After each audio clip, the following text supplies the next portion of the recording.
மிகுந்த துயரத்தோடு மிகவும் கனத்த இதயத்தோடு உங்கள் முன்னாலே நான் நின்று கொண்டிருக்கிறேன். கரூர்ல நடந்திருக்கக்கூடிய இந்த கொடூரமான செயலை பற்றி, விபத்தை பற்றி விவரிக்க முடியாது. அந்த அளவுக்கு ஒரு சோக சூழ்நிலை ஏற்பட்டிருக்கு.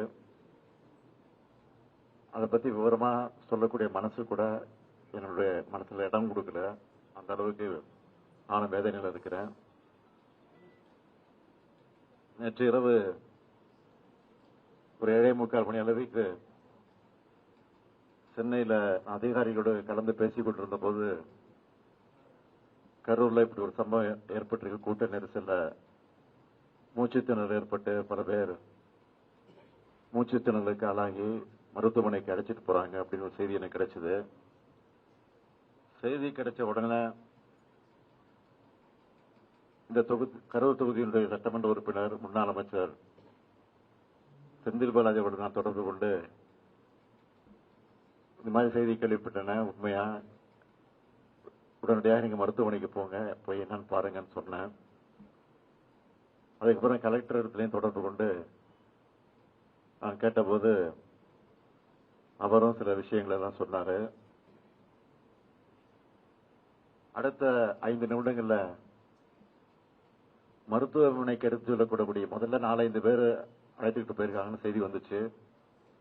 அப்புறம் போக போக பாத்தீங்கன்னா அதிகமான பேரை மருத்துவமனைக்கு தூக்கிட்டு போறாங்க அப்படின்னு செய்தி தொடர்ந்து வந்துட்டு இருந்துச்சு. அதுக்கப்புறம் பார்த்தா மரண செய்திகள் வர ஆரம்பிச்சிருச்சு. நான் கொஞ்சமும் எதிர்பார்க்கல. மரண செய்தி வர ஆரம்பிச்சோன்னே எனக்கு ஒரு அச்சம் ஏற்பட்டு உடனடியாக இந்த மாவட்டத்தினுடைய சுற்று வட்டாரத்தில் இருக்கக்கூடிய நம்முடைய அமைச்சர் பெருமக்கள், பக்கத்தில் இருக்கக்கூடிய மாவட்டங்களில் இருக்கக்கூடிய அமைச்சர் பெருமக்கள் எல்லாம் தொடர்பு கொண்டேன். அந்த அடிப்படையில் அன்பில் மகேஷ் தஞ்சாவூருக்கு போயிட்டு இருந்தாரு. அவரை தொடர்பு கொண்டு உடனடியாக கரூருக்கு போன்னு சொல்லி உத்தரவு போட்டு அவர் வந்தாரு. அதுக்கு பிறகு நம்முடைய மக்கள் நல்வாழ்வுத்துறை அமைச்சர் மா சுப்பிரமணியத்தை சென்னையிலிருந்து உடனடியாக போய் என்னன்னு பாருங்க அப்படின்னு அவரையும் அனுப்பிச்சு வச்சேன். அப்புறம் டிஜிபி, சட்டம் ஒழுங்கு ஏடிஜிபி ஆகிய அதிகாரிகள் எல்லாம், காவல்துறையுடைய உயர் அதிகாரிகள் எல்லாம் தொடர்பு கொண்டு நான் உடனடியாக இதை பற்றி கவனிக்க வேண்டும் என்று போர்க்கால அடிப்படையில் நடவடிக்கை எடுக்கன்னு சொல்லி உத்தரவிட்டு அவர்களையும் அனுப்பி வச்சேன். அந்த செய்திகள் எல்லாம் என் மனசை கலங்கடிச்சது.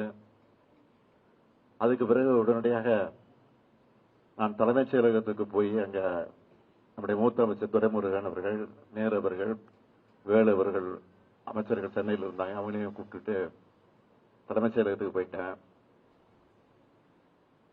அதிகாரிகளையும் அழைச்சு, டிஜிபியும் அழைச்சு அதுக்கு பிறகு கலந்து பேசி என்னென்ன செய்யலாம், என்ன நடவடிக்கை எடுக்கலாம், எப்படி நடந்துகிட்டு இருக்குன்னு விவரம்லாம் கேட்டேன்.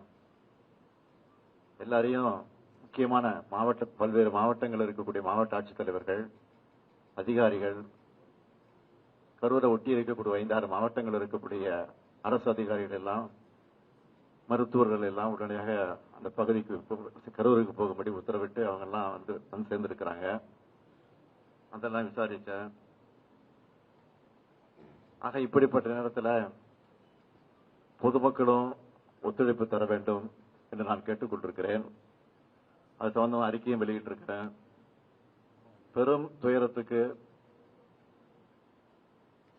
இந்த சம்பவத்தில் மொத்தம் 39 உயிர்கள் இதுவரைக்கும் நம்ம இழந்திருக்கிறோம்.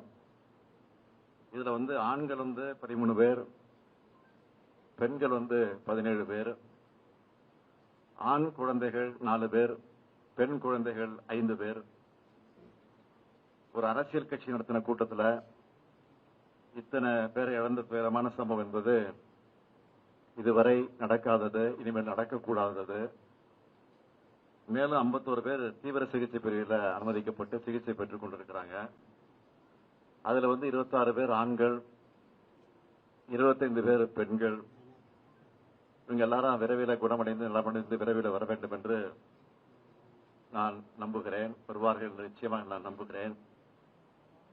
இறந்து போன அந்த உயிர்களுக்கெல்லாம் கனத்த இதயத்தோடு நான் அஞ்சலி செலுத்துகிறேன். அவங்க குடும்பத்துக்கு என்ன ஆறுதல் சொல்லி தேற்றுவது என்று தெரியாமல் சிக்கி முக்காடி கொண்டிருக்கிறேன். இந்த துயரமான சம்பவத்தில் மரணமடைந்திருக்கக்கூடிய இந்த குடும்பத்திற்கு ஒவ்வொருவருக்கும் தலா 10 லட்சம் ரூபாய் வழங்கப்படும். அது முதலமைச்சர் பொது நிவாரணத்திலிருந்து வழங்கப்படும் என்று ஏற்கனவே அறிவித்திருக்கிறேன். காயமடைந்து மருத்துவமனை சிகிச்சைக்கு அனுமதிக்கப்பட்டிருக்கக்கூடிய அவர்களுக்கு தலா 1 லட்சம் ரூபாய் வழங்கப்படும் என்று அறிவிக்கப்பட்டிருக்கிறது. அது மட்டுமல்ல, ஓய்வு பெற்ற உயர்நீதிமன்றத்தினுடைய நீதியரசர் திருமதி அருணா ஜெகதீசன் அவர்கள் தலைமையில ஒரு நபர் விசாரணை கமிஷன் ஆணையத்தை உடனடியாக அமைக்க நான் உத்தரவிட்டிருக்கிறேன். அதற்கு பிறகு இன்று காலையில் 9:30 மணிக்கு தான் வரலாம் என்று முடிவு செய்து விமானத்தில் டிக்கெட்டு பதிவு செஞ்சிருந்தேன். ஆனால் இந்த கொடூரமான காட்சிகள் எல்லாம் தொலைக்காட்சியில் பார்த்தபோது எனக்கு மனசு கேட்கல, வீட்டில் இருக்கவே என்னால் முடியல. அதனாலதான் முன்கூட்டியே போக வேண்டும் என்று நான் திட்டமிட்டு 1 மணி அளவில் விமானத்தை பிடித்து இங்க வந்து சேர்ந்திருக்கிறேன். ஆகவே மீண்டும் மரணமடைந்திருக்கக்கூடிய அந்த குடும்பத்தை சார்ந்தவர்களுக்கெல்லாம் மீண்டும் ஆறுதலை தெரிவித்துக் கொள்கிறேன். காயமடைந்தவர்கள் விரைவிலே குணமடைய வேண்டும் என்றும் என்னுடைய ஆசையையும் வெளிப்படுத்துகிறேன். நன்றி, வணக்கம்.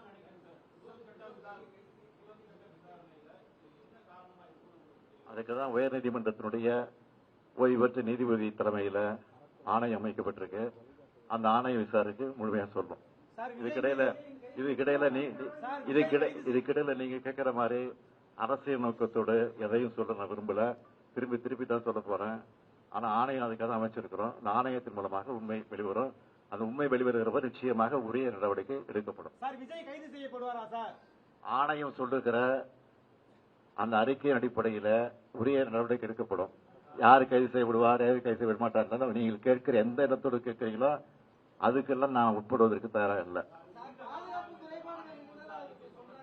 விரைவில் தருவதற்கான முயற்சி நிச்சயமாக ஈடுபடும்.